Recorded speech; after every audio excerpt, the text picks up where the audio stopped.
Hello students, welcome to वायु learning. तो आज हम पढ़ने वाले इस क्लास का इस चैप्टर का last topic regulation of respiration और डिसऑर्डर्स ऑफ रेस्पिरेटरी सिस्टम। ठीक है, तो पहले हम बात करते हैं रेगुलेशन ऑफ रेस्पिरेशन। इसमें क्या बता रहे हैं कि जैसे हमारे अंदर, हमारी बॉडी के अंदर इतनी एबिलिटी है कि जो हमारा रेस्पिरेटरी रिदम है उसको हम मेंटेन कर सकते हैं। मतलब हमारी बॉडी की डिमांड जैसी होती है उसके अकॉर्डिंग जो है वो हम रेस्पिरेटरी रिदम को मेंटेन कर सकते हैं। ओके, कैसे? पहली चीज़ बात आती है रेस्पिरेटरी रिदम होता क्या है। रेस्पिरेटरी रिदम क्या होता है? रेस्पिरेटरी रिदम क्या होता है कि जो हम इंस्पिरेशन कर रहे हैं, फिर उसके बाद हमारा एक्सपिरेशन हो रहा है, फिर इंस्पिरेशन हो रहा है, फिर एक्सपिरेशन हो रहा है। तो इस तरह से ये जो ब्रीदिंग का साइकिल चल रहा है, इसको जो रेगुलेट किया जा रहा है, इसी को हम रेस्पिरेटरी रिदम बोल रहे हैं। ठीक है, इसी को हम क्या बोल रहे हैं? Respiratory rhythm. अब देखो इसमें क्या होता है, ये होगा कैसे। हमारा इसमें न्यूरल सिस्टम यानी हमारा जो ब्रेन है वो इन्वॉल्व है। ब्रेन में भी हमारा जो हाइंड ब्रेन होता है वो इन्वॉल्व होता है। हाइंड ब्रेन में 3 रीजन्स होते हैं, सेरिबेलम, पोन्स, मेडुला ऑब्लोंगेटा। तो हम पोन्स और मेडुला ऑब्लोंगेटा इन दो के बारे में बात करेंगे। वो इस रिदम सेंटर को कंट्रोल जो है यानी रेस्पिरेटरी रिदम को कैसे जो है वो मेंटेन करके रखते हैं उसके बारे में हम बात करते हैं। तो हम थोड़ा सा भी समझेंगे। देखो क्या बोला हमने यहाँ पर, जो हमारा हाइंड ब्रेन है उसमें हमारे 2 रीजन्स जो हैं वो इसमें इन्वॉल्व हैं। तो पहले हम बात करते हैं मेडुला ऑब्लोंगेटा। ठीक है, मेडुला ऑब्लोंगेटा। अब ये जो मेडुला ऑब्लोंगेटा है इसके अंदर जो है वो क्या प्रेजेंट होता है? इसके अंदर प्रेजेंट होता है respiratory rhythm centre. Respiratory rhythm centre हमारे इस मेडुला ऑब्लोंगेटा में प्रेजेंट होता है। अब ये जो रेस्पिरेटरी रिदम सेंटर है ये करता क्या है? ये प्रोड्यूस करता है नर्व इम्पल्सिस को। ये प्रोड्यूस करता है नर्व इम्पल्सिस को। ठीक है, ये नर्व इम्पल्सिस को प्रोड्यूस करेगा। तो ये नर्व इम्पल्सिस जो प्रोड्यूस होंगी तो ये क्या करेंगी, जो हमारे इंस्पिरेशन में मसल्स हैं, ठीक है, contract muscles involve in inspiration, यानी जो हमारे इंस्पिरेशन में मसल्स इन्वॉल्व होती हैं उनको कॉन्ट्रैक्ट करवाता है, उनको कॉन्ट्रैक्ट करवाता है ये। ठीक है, कौन? नर्व इम्पल्सिस प्रोड्यूस होंगी। ठीक है, तो ये क्या करेंगी, इंस्पिरेशन में जो मसल्स है उनको कॉन्ट्रैक्ट करवाने का काम ये रेस्पिरेटरी रिदम सेंटर करेगा। दूसरा काम ये क्या करता है, हमारी जो एक्सपिरेशन के मसल्स हैं वो तो रिलैक्स रहते हैं। जब एक्सपिरेशन होगा तो इसके मसल्स रिलैक्स होंगे, लेकिन जब बहुत ज़्यादा एक्सरसाइज जब हम करते हैं, ठीक है, तो ब्रीदिंग रेट बढ़ता है। उस समय ये हमारा जो रेस्पिरेटरी रिदम सेंटर है ये क्या करता है, स्टिमुलेट करता है, ये स्टिमुलेट करता है एक्सपिरेटरी मसल्स। ठीक है, उस समय ये एक्सपिरेटरी मसल्स को स्टिमुलेट करता है। तो ये काम होता है इस रिदम सेंटर का। ठीक है, इंस्पिरेशन के मसल्स को कॉन्ट्रैक्ट करवाएगा और एक्सपिरेटरी मसल्स को भी जो है वो स्टिमुलेट करवा देगा। दूसरी बात आती है यहाँ पर पोन्स की। हाइंड ब्रेन के अंदर पोन्स, और इसको हम पोन्स वेरोली भी बोलते हैं, ये प्रेजेंट होता है। ठीक है, ये पोन्स वेरोली के अंदर कौन सा सेंटर होता है? Pneumotaxic centre. न्यूमोटैक्सिक सेंटर ये पोन्स वेरोली में प्रेजेंट होता है। ये न्यूमोटैक्सिक सेंटर क्या करता है, जो रेस्पिरेटरी रिदम सेंटर है उसके फंक्शन को रेगुलेट करता है। ठीक है, ये इसके फंक्शन को रेगुलेट करता है। Regulate function of RRC. RRC क्या है? Respiratory rhythm centre. ठीक है, तो रेस्पिरेटरी रिदम सेंटर के फंक्शन को रेगुलेट करने का काम कौन कर रहा है? Pneumotaxic centre. क्या करेगा ये कुछ सिग्नल्स जो हैं, न्यूरल सिग्नल्स जो हैं ये प्रोड्यूस करेगा। न्यूरल सिग्नल्स जो हैं ये प्रोड्यूस करेगा, प्रोड्यूस न्यूरल सिग्नल्स। इससे क्या होगा, जो ड्यूरेशन होगा इसका, ड्यूरेशन ऑफ इंस्पिरेशन वो रिड्यूस हो जाएगा, रिड्यूस हो जाएगा। ओके, और फाइनली क्या हो जाएगा, जो हमारा रेस्पिरेटरी रेट है वो अफेक्ट होगा। रेस्पिरेटरी रेट को ये अफेक्ट कर रहा है। ओके, कैसे अफेक्ट कर रहा है? इंस्पिरेशन के ड्यूरेशन को कम कर देगा। ठीक है, तो ये क्या करेगा, आरआरसी के रेस्पिरेटरी रिदम सेंटर का फंक्शन जो है वो रेगुलेट कर लेगा, इस तरह से करेगा ये। ठीक है, तो अभी तक जितना हमने पढ़ा, दो चीज़ों के बारे में बात करी कि एक तो हमारा मेडुला ऑब्लोंगेटा और दूसरा हमने पॉन्स के बारे में बात करी। मेडुला ऑब्लोंगेटा में रेस्पिरेटरी रिदम सेंटर प्रेजेंट है और पॉन्स के अंदर न्यूमोटैक्सिक सेंटर, दोनों अपना अपना काम कर रहे हैं, वो हमने अभी देखा। ज़रा जो एनसीईआरटी में थ्योरी में जो लिखा है उसको भी समझते हैं क्या लिखा है।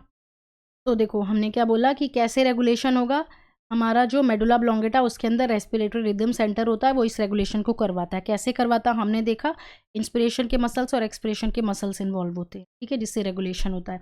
दूसरी चीज़ हमने क्या बात करी, पॉन्स के बारे में बात करी। पॉन्स में क्या प्रेजेंट है, कौन सा सेंटर प्रेजेंट है, न्यूमोटैक्सिक।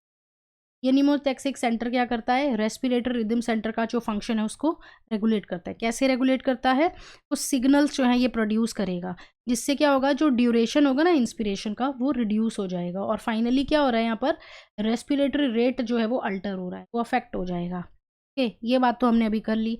अब तीसरी चीज़ जो वो क्या होता है कि जो हमारा ये मेडुला ऑब्लोंगेटा होता है, मेडुला ऑब्लोंगेटा, ठीक है, मेडुला ऑब्लोंगेटा, इसके एडजेसेंट में एक एरिया प्रेजेंट होता है जिसको हम बोलते हैं कीमोसेंसिटिव एरिया। कीमोसेंसिटिव एरिया, ये कीमोसेंसिटिव एरिया जो होता है ना, ये कार्बन डाइऑक्साइड और H+ आयंस इनके लिए बहुत सेंसिटिव होता है। मतलब जब कभी भी इनका कॉन्सेंट्रेशन बढ़ता है, कार्बन डाइऑक्साइड और H+ आयंस का कंसंट्रेशन बढ़ता है, उसी समय ये कीमोसेंसिटिव एरिया क्या करेगा, ये सिग्नल्स जो हैं सेंड करेगा, किसको, जो मेडुला ऑब्लोंगेटा में रिदम सेंटर प्रेजेंट है, respiratory rhythm centre, send signals to RRC।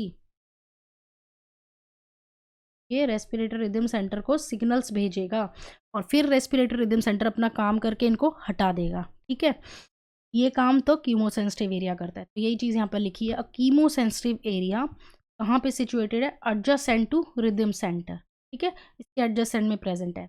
किसके लिए सेंसिटिव है ये chemosensitive area, highly sensitive to carbon dioxide and hydrogen ions के लिए, H+ आयंस की कंसंट्रेशन के लिए सेंसिटिव है। जब कभी भी इंक्रीज होगा यानी कि कंसंट्रेशन बढ़ेगी, उस समय ये एक्टिवेट हो जाएगा कीमोसेंसिटिव एरिया, और ये क्या करेगा, सिग्नल भेजेगा रिदम सेंटर को, और फिर ये क्या करेगा, रिदम सेंटर नेसेसरी एडजस्टमेंट करेगा, ठीक है, और ये सब्सटेंसेस को एलिमिनेट कर देगा। अब कीमोसेंसिटिव एरिया के अलावा कुछ रिसेप्टर्स, जो किसके रिसेप्टर्स है, ऑप्टिक आर्क के और कैरोटिक आर्टरी, ठीक है, वो भी क्या करते हैं, वो भी जब कार्बन डाइऑक्साइड और H+ आयंस की कंसंट्रेशन में चेंज आता है तो ये उसको रिकॉग्नाइज कर लेते हैं, ये रिसेप्टर्स रिकॉग्नाइज कर लेते हैं, और फिर जो भी चेंज आएगा ना, ये भी क्या करेंगे, सिग्नल्स भेजेंगे रिदम सेंटर को, से वो अपना काम कर सकते। ठीक है, तो ये हमने रेगुलेशन देखा रेस्पिरेशन का। अब जो लास्ट टॉपिक बचा हुआ है वो है डिसऑर्डर्स ऑफ रेस्पिरेटरी सिस्टम। ठीक है, वो भी देख लेते हैं। डिसऑर्डर्स ऑफ रेस्पिरेटरी सिस्टम में हम पहले बात करेंगे अस्थमा की। देखो अस्थमा में क्या होता है, किनको होता है अस्थमा, जब हाउस डस्ट जो होती है उसकी वजह से जो है वो अस्थमा हो जाता है, एलर्जन का काम करता है ये। ठीक है, बहुत सारे जो पोलन ग्रेन्स वगैरह हैं ये भी रिस्पॉन्सिबल हैं, कुछ ड्रग्स जो हैं, ठीक है, कुछ ड्रग्स जो हैं इनकी वजह से भी जो है वो अस्थमा हो जाता है, एलर्जी का काम करेंगे ये। ठीक है, और जो पेट एनिमल्स रखते हैं लोग अपने घरों में, ठीक है, उनकी वजह से भी अस्थमा हो जाता है। तो होता क्या है इसके अंदर ये बहुत ज़्यादा एक्सेस अमाउंट में म्यूकस जो है वो प्रोड्यूस करवाता है, म्यूकस प्रोड्यूस होता है, जिसकी वजह से क्या होता है कि जो हमारा ब्रोंकाई और ब्रोंक्यूल्स हैं, ब्रोंकाई और ब्रोंक्यूल्स ये ब्लॉक हो जाते हैं। ठीक है, ये ब्लॉक हो जाते हैं और इनमें क्या हो जाएगी, इन्फ्लेमेशन हो जाएगी, इससे क्या होगा, ब्रीदिंग में डिफ़िकल्टी होगी। ठीक है, स्पेशली क्या, जब हम एक्सपीरेशन करेंगे उस समय बहुत तकलीफ होगी, और सिम्टम्स क्या होंगे, wheezing, coughing, shortness of breath, ये सारी प्रॉब्लम्स जिनको अस्थमा होता है ना उनमें होने लगती है।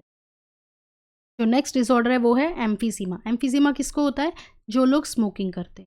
ठीक है, एम्फीसीमा उनको होता है जो लोग स्मोकिंग करते हैं। तो इसमें होता क्या है, प्रोटीनेसिस रिलीज होता है, प्रोटीनेसिस रिलीज होता है। ये प्रोटीनेसिस क्या करेगा, प्रोटीनेसिस रिलीज होता है, ये प्रोटीनेसिस क्या करता है, प्रोटीन को तोड़ता है, ठीक है, ब्रेक करता है प्रोटीन को, और जो प्रोटीन को ब्रेक करने से बचाएगा वो एंजाइम को ये इनएक्टिव कर देगा, यानी इनएक्टिव करेगा ये किसको, इनएक्टिव करेगा एंटी प्रोटीनेज को, एंटी प्रोटीनेज एंजाइम। क्या, इस एंजाइम को ये इनएक्टिवेट कर देगा। और अपना काम ये करता रहेगा, प्रोटीन को तोड़ता रहेगा।